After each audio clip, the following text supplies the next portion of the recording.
आज हम वर्तमान परिस्थितियों पर बात करते हैं। कई देशों में युद्ध चल रहे हैं। रूस यूक्रेन का युद्ध,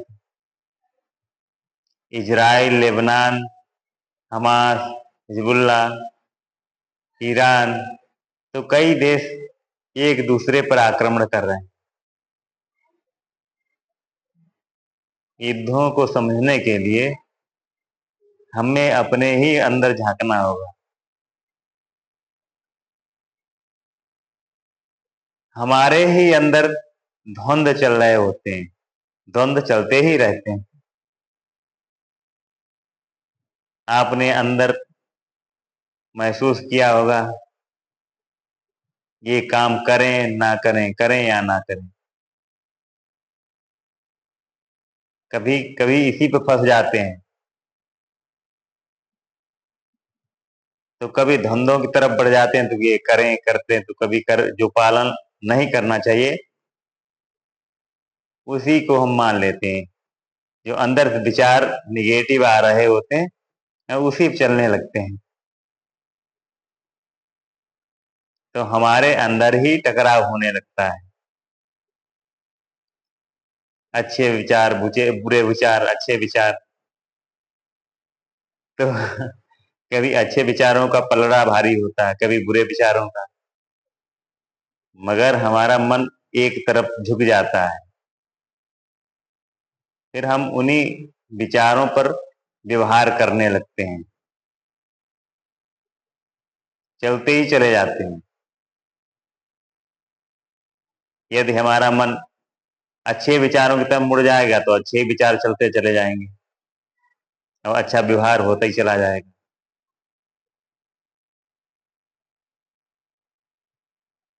तो हमारे विचार जो मस्तिष्क से न्यूरॉन निर्णय ले रहे आ ही रहे होते हैं,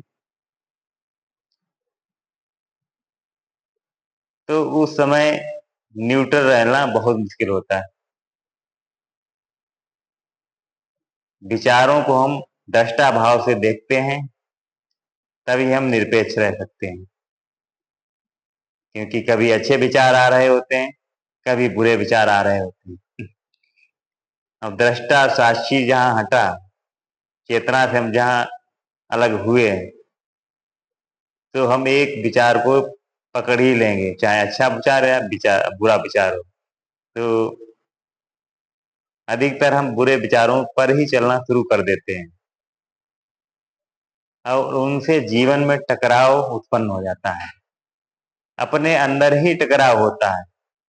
आपने देखा होगा कि आपके कुछ विचार कह रहे होंगे कि हमें ये कार्य करना चाहिए, कुछ विचार कर रहे होंगे ये नहीं करना चाहिए। तो कभी कभार बुरे विचारों में लगता है यही कार्य करना चाहिए, तो वही करने लगते हैं। तो पहले तो अंदर ही धुंध चलता है। तो ये बुरे विचार स्वयं को ही भी नष्ट कर देते हैं, अपने को भी हानि पहुंचाते हैं, अपने अंदर ही काफी तोड़ फोड़ कर देते हैं। जब बुरे विचार आगे बढ़ते हैं तो परिवार में तोड़ फोड़ करना शुरू कर देते हैं, मतभेद प्रकट होते हैं, अहम उत्पन्न होता है। अपना वर्चस्व बनाए रखने के लिए लड़ाई झगड़े करते हैं, अपनी बात मनवाने के लिए कुछ भी करने लगते हैं।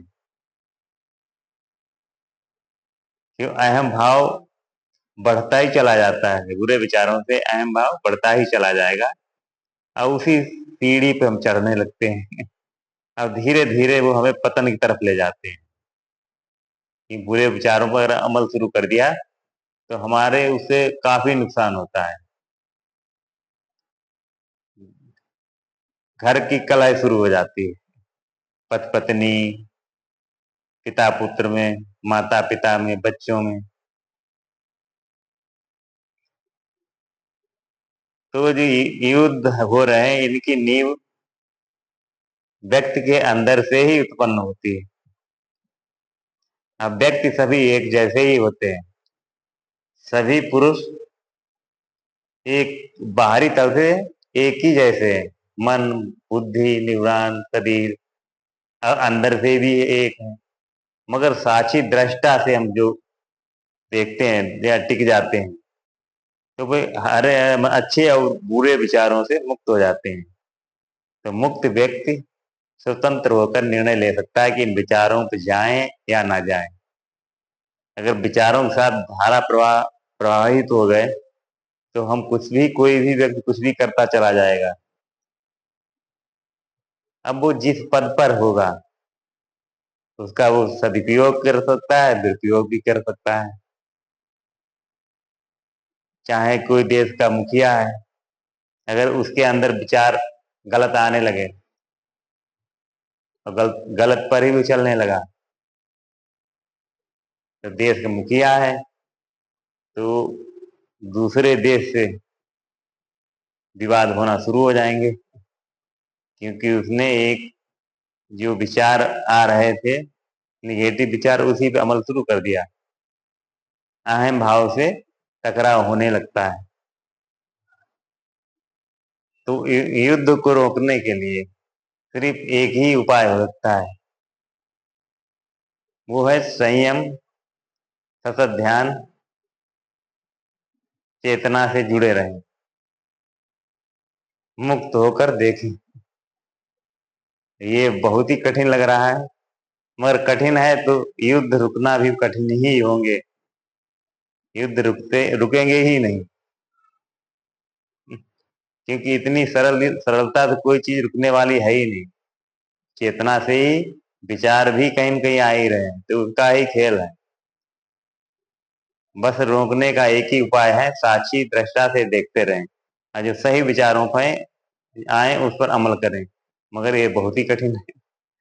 तो अच्छे विचारों के भाषण बहुत होते हैं, प्रवचन बहुत होते हैं, मगर अमल करना कठिन होता है, क्योंकि व्यक्ति अमल करने के लिए मुक्त होना चाहिए, नहीं तो वो धारा के साथ बह जाएगा। अब बहते चले जाते हैं, और जब बहते चले जाएंगे तो टकराव निश्चित ही होगा। तो टकराव देश में ही नहीं हो रहा, हमारे अंदर ही हो रहा है, आपके अंदर ही हो रहा है। यहीं से टकराव शुरू होता है, अच्छे विचार बुरे विचार। तो दृष्टा साक्षी से देखें तो दोनों विचारों से मुक्त हो जाएंगे। तो जिसे सही समझेंगे उस पर आप चल सकते हैं, तभी विश्व में शांति आएगी। आ सकती है, मगर ये कल्पनाएं ही हैं, क्योंकि कोई सभी तो मुक्त नहीं, कोई थोड़े ही लोग मुक्त हो सकते हैं जो प्रयास करेंगे, अंदर झांकेंगे। तो ये संसार ऐसे ही चलता रहेगा, अच्छाइयाँ बुराइयां जारी रहेंगी। अच्छे विचार बुरे विचारों पर ये संसार चल रहा है, हम ही चल रहे हैं, आप चल रहे हैं, सभी चल रहे हैं। तो ये ऐसे ही चलता रहेगा अगर साक्षी भाव से देखने लगे, ध्यान विधियों को अपनाने लगे, तो प्रमुख पदों पर बैठे लोग भी मुक्त हो जाएंगे। तो अच्छे विचारों पर ही अमल करेंगे, अहम खत्म हो जाएगा और दुनिया संसार सब एक ही हो जाएगा। पूरे संसार के लोग सब भाई बंधु ही लगेंगे और एक दूसरे का कल्याण चाहेंगे। अभी कल्याण के लिए संस्थाएं बनी हैं, मगर उनका भी कहाँ उपयोग हो पा रहा है, क्योंकि हो ही नहीं सकता। जब ही हो पाएगा जब हम अपने विचारों को मुक्त होकर देखें। जब व्यक्ति के अंदर विचार के बमंडल उठते हैं तो व्यक्ति का ही रुकना बहुत मुश्किल होता है। इतने बड़े तानाशाह हुए, क्या क्या उथल पुथल मचा दी। तो व्यक्ति के अंदर ही उथल पुथल हो रही है तो बाहर भी उथल पुथल मचाएगा ये निश्चित है। तो युद्ध हो ही रहे हैं, हर जगह हो ही रहे हैं। अब इनका रुकना तो असंभव ही लग रहा है कि एक युद्ध दो देशों के बीच शांति हो जाएगी, तीसरे युद्ध दूसरे मतलब तीसरा युद्ध शुरू हो जाएगा, तो कोई युद्ध शुरू हो जाएगा। बाहर युद्ध नहीं होंगे तो देश में ही होने लगते हैं, परिवार में ही होने लगते हैं, धर्मों के होने लगते हैं। जातियों में होने लगते हैं। तो मुक्त होकर विचारों को देखना अगर सीख लेंगे सभी, तभी युद्ध रोक सकते हैं। नहीं तो युद्धों का रुकना असंभव है, क्योंकि युद्ध तो हमारे अंदर ही छिपे हैं, आपके अंदर छिपे हैं। और आप भी देख रहे होंगे कि कितने युद्ध चल ही रहे हैं। ये वीडियो बना रहे हैं, इसमें भी द्वंद आपके अंदर चल ही रहा होगा कि सुने ना सुने, सुने ना सुने। तो आपके अंदर भी द्वंद चल ही रहा है, और ये खेल ऐसे ही जारी रहेगा। तो मुक्त होकर आनंद उठाएं, और जो हो रहा है उसे परम स्वीकार से स्वीकारते रहें। इसके लिए सरल ध्यान विधियां अपनाते रहें। नमस्कार।